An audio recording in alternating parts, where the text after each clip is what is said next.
I'm writing here about the physical body and how it is controlled by very many factors. I'm gonna be using maybe the parts of me that you can see right now to be able to tell you what the physical body is. And from there, we're going to discuss some other systems that affect how our physical body works. From there, we can discuss how to treat the different aspects of our body. The physical body, physical means tangible. Tangible is what you can see and touch. For like right now, you can see my fingers. Ideally, you're seeing my skin, you're seeing my joint, and you're seeing my bones. The bone, for example, this is a bone, this is a bone. You see? Yeah, you can see my joints. The physical body is our skin, our bone, our muscles. This is what we call meat. So you notice this is the skin, this is the meat. For example, this is the skin, but this is the meat. So the meat is the muscle, the skin is this one, and the bone is this one. Those three make up your physical body. And the interaction of those three also is now your whole physical body. How this bone interacts with this bone to form this physical joint. This is a joint because it's able to move. Like if you've ever been to a hardware store to buy the door hinges or maybe cabinet hinges, you know that they're also called joints. This is a joint bracket. Yeah. So this is a joint. This is a joint. This is my joints. Yeah. The physical body is the combination of the three as individual body parts and also how they interact with each other. How your skin interacts with your muscle to close up your muscle so that your muscles aren't exposed. How your bone interacts with your muscle. The physical body, if left on its own, is as good as dead. It could not do anything important. It has the systems that control it. It has the brain, which controls how you move your body. If you decide, oh, now I want to raise my hands, yeah, so the brain decides first, and then you're able to do it through your physical body moves. So we have our brain, we have our stomach, which controls how we take in food and how we digest it and bring it to our body. Because for you to move, you'd need energy from your stomach to come into your muscles or to your bones. For you to grow tall, for example, a kid, this is the ideal height of a young new child. They're like this long. Oh. And as you're growing like taller, it's only because the food that kid is ingesting gets to go into the bones for growth. The moment you hurt a part of your skin, for example, you are cooking, preparing ingredients, and then your finger is an ingredient, you get to heal that part of your skin through food coming from your stomach. So you have the brain, we have our stomach, our hormonal levels. For those of us who are between ages probably 12 to all the way through 65, 75, up until menopause is over. The active phase of menopause is over. From puberty all the way to the active menopause period, create a bracket there. The hormones there ensure you move in a certain way, and that's why someone who's pregnant or expectant will just today not move, tomorrow move a lot. Someone who's expecting their menstrual period, today they're feeling they don't want to move, they're tired. Tomorrow they feel, oh my god, I want to move throughout the world. I'll just travel the world today. The hormonal system is one of the third. There are four more that I have not mentioned, but they're almost very, very important and very much connected to the physical body. We are able to see this one, we're all able to see. I'm going to start by mentioning the heart. The heart, you know that the heart controls the physical body because when you go run like 3 laps in your field, I hope you have a field nearby, you just say, my heart is beating fast. The heart. We have our lungs. You get at the end of the race and then you bend forward and you're like,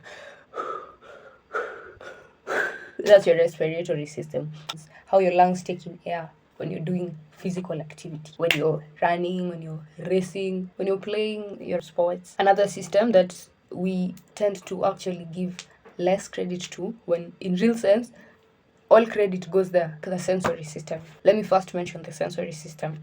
In class 2 we were taught that we have 5 senses. So the sense of sight, the sense of smell, the sense of taste through our tongue, the sense of hearing through our ears, and the sense of touch through our skin. These senses ensure your physical body is working properly, because if I want to reach my hand out and pick, for example, this USB, I have to see it first. Another thing, I have to touch to be able to know I have taken the USB.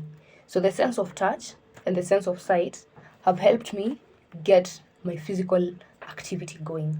For example, I want to run. I have to feel my feet touch the ground for me to know that I'm running. Otherwise, if I lose that sense of touch, I won't know when my feet hits the ground and then the other foot is in the ground or out of the ground. Like I can tell my hand is in the air because my sense of touch can feel air. My sense of touch can feel a pen. My sense of touch can feel I'm not stepping on the ground, I'm stepping on someone's forehead. So yeah, the sensory system is the third. And the fourth one that maybe we might ignore but is very important is our blood vessels. I want to show you a work of art, but now it's lost. At night I'm able to see my vessels so much, but I know how to bring them up right now. Maybe you can be able to see them. My vessels are not these things you're seeing here. These are not my vessels. These are my muscles coming from here. You can see like this muscle very clearly. There's a distinct line here. Yeah, so this muscle has come from here. From here, muscles attach on bones. So this muscle has come from somewhere here. You can see it coming all the way. Even this is a different muscle. This is a different muscle. So hii ndio hii imekuja, ndio hii imevuka hii mfupa imekuja hadi huku. That is not a muscle. That's not a vessel. Yeah, that's a muscle. My blood vessels, you guys know what veins are. Those are the blood vessels basically, and they're normally very visible on arms, especially for those people who are skinny like me. I tend to see my vessels every day. I see my veins every day, by the way, like my veins on my hands, veins on my legs. I see them every day. And maybe just to clear out a myth, when you see your blood vessels, specifically your veins, it really does not show much except the fact that veins are literally below our skin. Do you know how you're packing and then you pack, then you remember, oh, I didn't pack my pen, for example. I didn't pack my carrot pen. So you just take that bag and insert the carrot pen wherever it fits. That's how God did with our veins, because they're literally just up here. And when you cut your skin, what bleeds is your vessel, is your vein, because you have cut a vein. A vein is literally just here.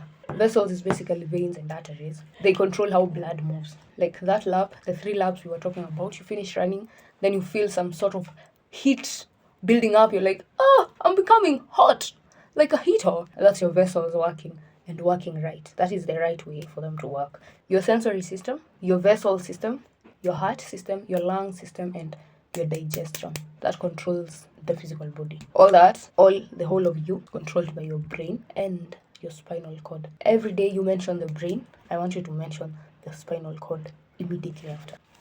If you're wondering where your spinal cord is, your spinal cord is a continuation of your brain. This is because your brain, the whole of your brain controls your body. Let's start there. Everything you do in your body, including digestion, including breathing, including heartbeat, including going to the washroom, everything happens from your brain. But your brain is a bit big compared to the space here. What the brain does is it extends down to find more space. And now the more space is here in your back. The spinal cord is an extension of your brain. It's like this socket. This socket is small, so we have this extension because this extension can hold 3 instead of 1 charger. Yeah, this socket holds one charger here, but this extension holds 3. That is the same thing. So your brain is in your head. Your spinal cord starts exactly from where your head ends. Here. Comes all the way down through your neck, through your chest, and through your lower back, and ends at the lower back. When we tell you that you have hit a nerve, it's the brain is nerves. We call it the brain for finding an easier way to put it, but it is just nerves crumbled up. The electrical system in a house is called electricity and not wires. We don't say, these wires are not working. No, we say that socket is not working because we know the socket. We don't know the wires. So we know the brain and we know the spinal cord, but it is nerves, nerves, nerves. And nerves are as thin as this strand of hair. These are 3 hairs. You know how thin hair can be like this? You can't even see it on camera. That's how thin a nerve can be.